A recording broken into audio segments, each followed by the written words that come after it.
What is going on, everyone? My name is Jared, and happy Halloween from the spooky Martinsville Speedway. Today, we are joined by Frontstretch content creator Michael Massie. Michael, this weekend is the conclusion of the round of 8. After 500 miles at Martinsville, we will see who is in the final four. And I want to show, with 60 laps to go at Kansas, it looked like the field was set. And then Ryan Blaney had his issues, and from Kyle Busch to 7th place in the standings is only separated by 7 points. Massie, who gets in to the Final Four? Who sneaks in there? First off, thanks for having me on, Jared. As you can see, I am here live at Martinsville, and things are happening. There are people moving and shaking all about.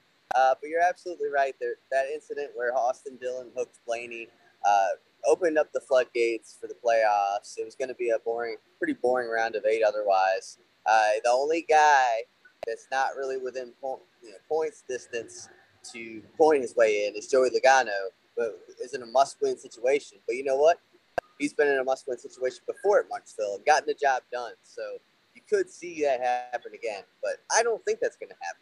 I think you're going to see a Joe Gibbs guy, such as Martin Truex Jr., who the track is named after, Martinsville, punch his way in today and get that final spot.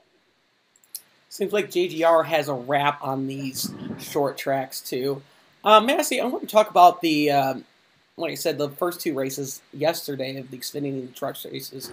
We saw a lot of action that going on. I mean, the truck race had a pretty bizarre finish and a lot of damaged cars.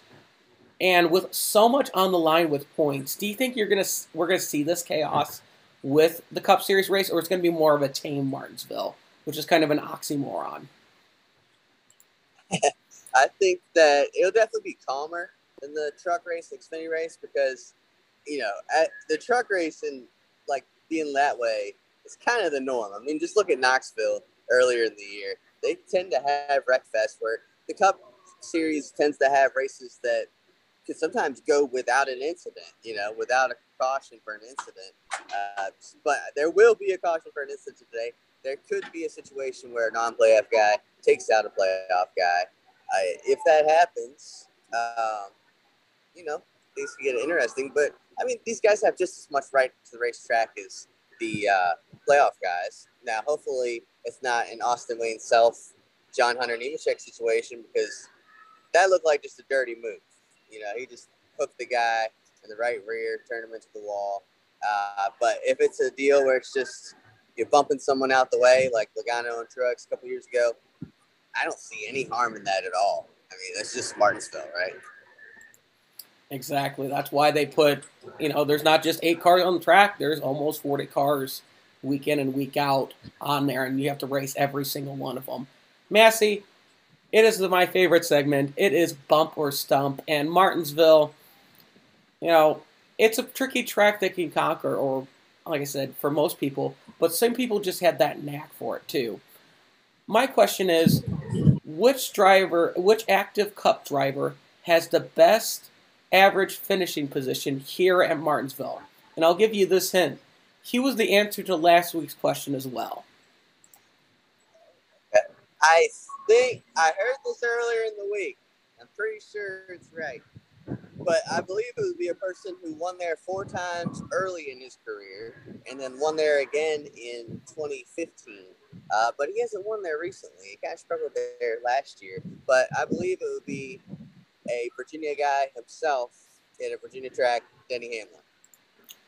Massie, you got it bumped out of the way. It is Denny Hamlin with the best average finish here at Martinsville. So he has a lot to overcome from coming from the rear of the field, but watch out for that number 11 at the end of 500 miles. And speaking of 500 miles, Massie, it's our picks to win the race. I still like that Hamlin train, even though that he's coming from the rear of the field. He has been dominant in the past, too, and this has been a Joe Gibbs type of track. I still expect Larson and Truex to be contenders, but I think at the end of the day, that number 11 is going to be in victory lane and going to be trying to compete with Larson. Massie, who are you picking to win? So it's a toughie. Denny's definitely a good option, but he's so far above the points cushion that I think you could take it conservatively. Same with Chase Elliott. I think that I got to hammer down on who I said earlier. I'm going to go Martin Truex Jr. wins the race, gets the last spot, gets the momentum going into Phoenix. I mean, you can't go wrong. Like I said, Martin Truex seems like to be a favorite on these best seats of the track, too. I think he was picked by Beth and Frank, too. So Martin Truex is still a pretty good contender. He can be pretty sneaky to come up there and get a win. I mean, that's how he got his Richmond win. Nobody was talking about him, and then all of a sudden he won the race. So, Michael, I do appreciate you joining me, and have a great race down there.